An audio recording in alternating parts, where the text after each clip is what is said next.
What's going on? It's your man Dubxthageneral. Unfortunately, it's taken me a while to get this recorded. I keep getting interrupted, so I'm going to try not to waste too much time. I'm going to go ahead and get right into these questions. I posted a status and asked people to inbox, text, or post a comment asking me questions or whatever, and I would answer them honestly on camera. I got some crazy questions, well, a couple of them. Some I did have to skip over, but I'm going to go ahead and get into these as quickly as I can. And remember, I'm just being honest. So, let's go. Okay, question number one was, what do I think about ISIS and bioterrorism, and do I think that the government is involved? I actually don't know much about the whole ISIS thing, bioterrorism and everything. That's a different subject. I know a little bit about it. As far as the group ISIS and everything, I don't really know much. Do I think that the government is involved in a whole lot of things that probably the general civilian population doesn't know about? Absolutely. I mean, half you guys don't even know that in 2006 you were that close to having strikers rolling up and down the street with recon, MP, and infantry elements clearing out all the major drug and crime infested neighborhoods in every major city in America. That close. So, I mean, yeah, absolutely. I think the government is involved in a lot of different things. In what aspect, I don't know. I'm not one of those big government conspiracy theory guys. I'm not one of those guys who, it's the Illuminati. I'm one of the very few people who's actually taken enough time to research and understand what the fuck, if there is, what the fuck the Illuminati actually would be. So, you know, not this devil worshipping cult that controls the entire world. No. So, but yeah, that's kind of my take on that. Let's go ahead and get to the next one. Okay, my opinion on bar for bar battles and who I'd like to see match up. This was actually sent to me by a battler. Talented guy in his own right. To be honest, Moan is my dude, and I've said this on several occasions. I feel like bar for bar has not expanded beyond where it is, not for a lack of effort, but for effort in the wrong areas and directions. I feel like decisions are made based on who likes who, and not based on who can do what or do the most for the brand. For instance, not to toot my own horn, but I brought out people, and you ask any of the regulars, Moan and Davina included, how many of those faces that they saw at this last battle did they see at any of the other battles? I brought people out just because it was me, and folks are like, what the fuck is this that he's involved in? So, you know, now a lot of people in bar for bar associated with the brand, battlers and everything, you know, are trying to sweep the announcement I made under the rug, which is fine, I don't care, but there are a lot of other people outside of that will pay money to come and see that are really interested now. That's called a good business decision, and I applaud Mona Davina for that. But now I think that there needs to be more focus done on what can be done for the brand as a whole, and less about, you know, coddling people and protecting people's feelings and everything. At the end of the day, it's a business, and the decisions should be business, centered on business.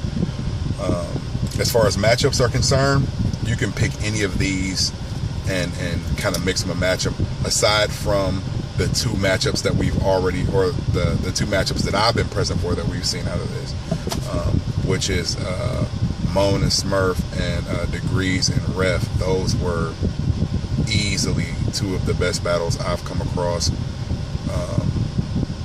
this year, and actually I still can't call either one of them. But those four guys, and then you could throw Fonz and Ryder in there, and then you could probably throw maybe Chase and Rage in there. And I think that a lot of people have clicked up, got on the same squad, or become really cool to keep themselves from battling each other, which is some bullshit, because it's kind of like in MMA, like guys from the same gym, at the end of the day, when they want that title, if they're in the same weight class, they're going to bang out. And, you know, the gym might be divided, who's going to corner who, but they're going to bang because they both want that title. Period. All right, next question. Why do I talk about baby mama so hard? Okay, simply put, there's a difference between a baby mama and a mother. A baby mama will take you down to child support because you wouldn't come and dick her down, or you wouldn't do something that she wanted you to do, or because you got a new girlfriend, she won't let you see your kids, or shit like that. That's what a baby mama will do. A mother, on the other hand, might not be able to stand the fucking sight of you, the air you breathe, or the ground that you walk on, but as long as you're not a threat to your child, she promotes a healthy relationship between the child and the child's father. Baby mamas don't do that. A mother will make sure that even if the father is in a fucked up situation, she will never talk down on the father in front of the child. Baby mamas will call that nigga all kind of deadbeats, pieces of shit. You ain't nothing and never be nothing. Your father don't like you. He can't stand you. Your father don't love you. If he did, he'd be here. They will do shit like that. Mothers don't do things like that. To the mothers, hats off. I salute you. Love you. Appreciate you. I was raised by one of you. To the baby mamas, you're the biggest pieces of shit on this planet. I have no respect for you. I feel like if it wouldn't hurt the child, you should all be put in one big gigantic building surrounded by C4 and blown the fuck up, and then your remaining pieces should be set on fire, and then after they're roasted thoroughly, they should be fed to hyenas. That's just my outlook. Next question. My opinions of today's youth, including swag, sex, twerking, disrespect, and fighting to be on camera. Fighting to be on camera. Okay, I worked with kids for 7 years. I actually worked with kids through the PEP program. You guys have probably seen those schools and everything like that. And through Cleveland Christian Home, which was a detention and treatment facility. And in that 7 years, I learned that it all starts at home.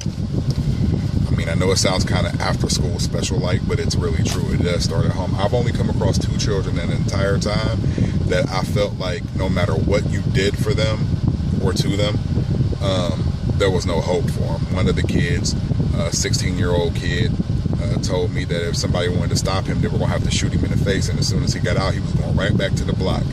Both of those things happened. He went right back to the block and was killed.